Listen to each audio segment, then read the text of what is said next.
In life, the opportunity to do a seasonal or annual race is usually n minus 1.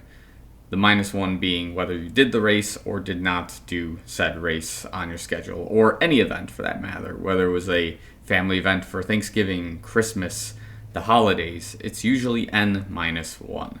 I think a lot of us are familiar with that kind of concept that, time is sort of dwindling at a faster rate than most of us would like to admit. So that ends up being kind of the theme of this particular marathon entry that I'm going to add. As here is my Chicago Marathon 2023 bib. Here is the shoe of choice for the Chicago Marathon that I was going to run in. But with all of this considered, I did not run the Chicago Marathon, and I am just n minus 1 less races for this particular race, and we're going to discuss why that's the case. So before we get into it, make sure you like the video, subscribe to the channel if you're already subscribed watching content. Thanks so much. Love you guys a lot. Make sure you follow me on Instagram and Strava for all sorts of other updates for this crazy schedule that we're going to be talking about in a more optimistic fashion before this dreaded intro that I kind of came up with. So without further ado, let's begin. I believe I've had a little bit over a week now to kind of think about and analyze what really happened in the course of the time leading up to October 3rd, the Chicago Marathon. I believe that was the date, or I'm missing something there. I don't believe it was the 3rd. I believe it might have been the 7th or the 8th. The 3rd was something else. I digress. Point was, it was that weekend, always before Columbus Day weekend. And early on in the season, I noticed there were a few yellow flags that I was ignoring, first and foremost. But before we get there, I'll tell you immediately what happened to the race day weekend and how we got to this point. So, most of you would probably hear this and go like, Phil, that's BS. I would not do this, etc. You're sandbagging. I'm sure that's probably a very common response, but in the grand scheme of things, I looked at the bigger picture of this before I decided that this, based on my current conditions, was going to be the right move. So, the week before the Chicago Marathon, if we're going to tell this story backwards, I got hit with a really bad cold, possibly a flu of some sort. I couldn't tell. I had, mostly the stuff was going on in my head, whether it was like cold, the sniffles, things like that. And then, of course, I had some body soreness kind of occurring, whether it was from training or from the cold itself. And even to this day, I still have like very minor cold symptoms here and there. So it's just a really bizarre flu season, to say the least. And I have a lot of friends who are also sick too. Family's also kind of sick as well. But this happened a week before the Chicago Marathon. And as most of you guys know, when it comes to marathon season, the last thing you want to do at any point in your training block is get sick, because most people don't want to race a marathon when they're sick, right? So if this was a 5K, a 10K, even a 15K, half marathon, even like a triathlon, 9 out of 10 times I would probably say, I'm over it, I'm going to do this race, like, no matter what. But in this kind of context, I thought about the marathon and said, okay, couple of things have happened here that are not good. First and foremost, I'm sick, I've got the flu. Number 2, the training has been consistently inconsistent because of roadblocks, some other struggles going on outside of the running world that I will probably talk about a little bit here. And all of it just compounding ended up having me go, you know what? If I run the Chicago Marathon on this particular day this year, I'm going to create larger issues that are going to break my ultimate goal, which is to run the Tokyo Marathon in 2024 of March. And now most of you will say, okay, that's like 5-6 months from now, because we're in October, November, December, January, March. Yeah, it's about 6 months from now. Why would you care about that?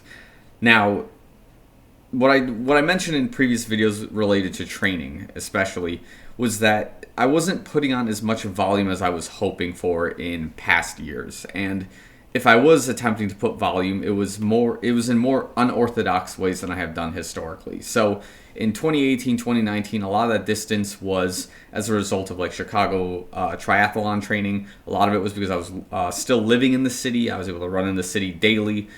During the day, I had a better sleeping schedule. My work schedule was from like 6 a.m. to 3 p.m. And I had that whole afternoon to just go crazy. There was no commitments work related after that. It was awesome. So the focus was better for running and cardiovascular activities as a result of that. In 2019, kind of the same deal. I was injured, but I was also beginning half Ironman training, and as a result, I could swim and bike a lot more, which continued adding volume for the running, which in turn ended up putting my Chicago Marathon training then to almost 70 miles a week, I think, maximum, which at the time was amazing, and it landed me my marathon PR at the time, which was a 3-hour, 10-minute run. And then came 2020 when everything kind of shut down, no races, no nothing like that. I ended up still running. I was like running 40, 50 miles a week, but I was also using Zwift. So now I'm cycling and I'm adding volume through that. And that kind of stuff was actually very noticeable when it came to 21, and I had a much better racing physique than I ever had, but it all kind of came crashing down at the 2021 marathon, in which I got like injured and I was running like a 3:27 or something like that. So I flew a little too close to the sun in 2021. That's kind of just the point there. But as we got into 2022, the training was, a little bit different because I just moved out here and, different environment and things like that. And 2023 is what's going on now. And I guess the work situation got a little bit tougher for me. Sleeping schedule hasn't quite improved. The fitness is not bad. It just isn't as great as it has been in previous years. And I always wonder, am I just getting older and that's kind of the issues that are going on here? But I like to think not. I like to think I'm much younger at heart. It's just different issues related to being a little bit older kind of pop up. Not health-wise necessarily, but more of just like time and things like that. Of time I'm spending on this particular activity or this particular work scenario. And as a result, the training was inconsistently consistent, or consistently inconsistent. I think that's what we meant to say. Where I would only be running about 30 to 40 miles a week, and then whenever I needed to kick some volume or put in some long run work, there was always some kind of distraction that came up. Not necessarily related to people, more related to things I was doing, right? Because we're not doing so much of this, more of this. And that's kind of what gets us to the points, right? I have a lot more things I'm doing, a lot more activities, distractions, which isn't bad, but the running is not nearly as crazy or as high octane as it was in the past, and it's fairly noticeable. And then again, diet and things like that also changed in the process. And yeah, as a result, the fitness isn't quite where I also wanted it. So that kind of leads, or I basically talked about my second point there, which is 1, I got sick, and 2, the inconsistent consistency of the training and diet kind of really put a dent in my entire training program since the beginning, and I didn't recognize the signs early. So that is something I'm changing for Tokyo, and I'll talk about that soon as well. So anyways, that was one of the things, of course, going on. I've talked a little bit in the previous video about how my Silco training camp was supposed to be the jump start for the Chicago Triathlon in terms of having a much larger EPO, I guess, overall, because, you're training at elevation at 9,000 feet for about a month. Now you're creating more red blood cells and you cause, a little bit more efficiency in the body as a result. So that was going to kickstart the Chicago Triathlon and work into Chicago Marathon training. The problem there was that the long runs weren't happening. So the longer volume sessions just didn't happen.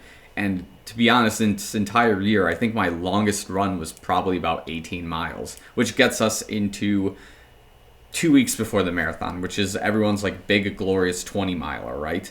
So in my attempts to do the 20-miler, we ran out of time during the day before it got kind of dark. I had bike support, so I didn't want my bike support riding too late in the dark. So I said, you know what, we'll stop at 18 miles. I know what I need to know. We'll just leave it at this. And based on my 18-mile time, if I were to race in the best of my conditions on the Chicago Marathon day, I would have probably run somewhere around 3:30, 3:20 at best. So assessing that, I thought, okay, I can still do the Chicago Marathon. It won't be a big deal. It'll be cool. But this is kind of part of the story where we set up base camp to run the 20-miler was at my old college campus in the city. So at a college campus, you never know what you'll run into, whatever doors you're touching, whatever bathrooms you're going into, whatever kind of people you're passing by. there's a ton of people, right? So at any point there is an opportunity I could have gotten sick. Any point when I had to go to the office for our quarterly meeting at, one of the largest buildings in Chicago, at any point I could have touched a door there, an elevator, something. I could have interacted with the wrong person. I could have gotten sick there as well. And it all just ended up crashing down basically on Chicago Marathon Day. And like, we went to the expo, and I was wondering if I can get like any sort of, momentum or any sort of charisma by going to the expo. And like, it was nostalgic being at the expo, but I wasn't feeling the marathon jitters when I was there, which kind of brought me into my third piece, which was like kind of I would say, the question if I even wanted to run this marathon, period, right? So there was things about the race that I really want to do, but seeing that I've done this race now 6 times, I still want to break, the sub 3 hour marathon. That's always been a goal, and it still remains as a goal. I want to be able to continue doing this race for as long as possible in my life, but for some reason the cards just did not align correctly on that particular week, right? The training was just not good. The diet was definitely not good.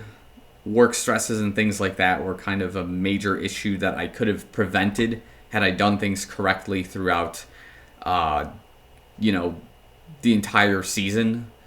And, just not taking care of business or committing to the marathon training like I was supposed to was sort of a major issue for this entire thing. And like, I make this video just to explain, like, hey, listen, these things kind of happened, and most importantly about all this, and I like sincerely mean this, is I don't want you to feel sorry for me. Like, everything that happened here was actually my fault, right? Whether it was my poor training, whether it's like poor diet, balance of work, life, and other things going on, like making a big mess out of that, not taking care of my health a week before the race, not preparing accordingly for what would happen if I got sick, how to, remediate these kinds of things.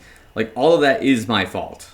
And as a result, we are N-1 in terms of Chicago marathons here. So instead of being able to run my 7th official Chicago marathon, I don't run at all. I don't get a finisher medal.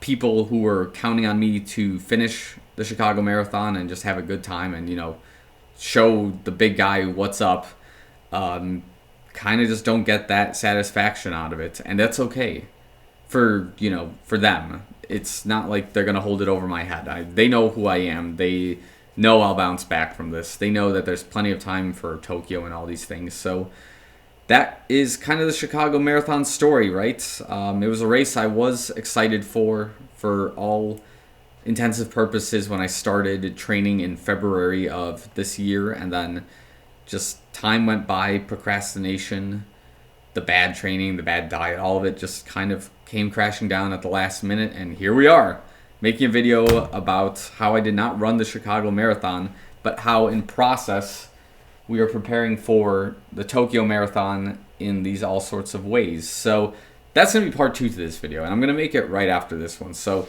in the meantime, I'm going to end this video here, and you'll see part 2 come up in the next couple of days or so. So if you ran the Chicago Marathon, congratulations from me, from the bottom of my heart. If you didn't, let me know your reasons why. If you didn't sign up, that is. If you didn't sign up, don't just say that, right? But yeah, if you've missed any other marathons in your life, I guess, was being sick a valid reason to miss it? Because I think about that sometimes too. I also think about the idea of like, I just didn't want to do it. Was that a valid reason not to do a marathon? Is the poor training and not risking hurting yourself for a much bigger race also a valid reason? So that was kind of things I came to terms with. So regardless of what it is, no point in crying over spilled milk. There was no Chicago Marathon to recap, but it's just a big self-reflection, I guess, in this case. So I will end the video here. Thanks so much for watching. I'll see you guys in the next one.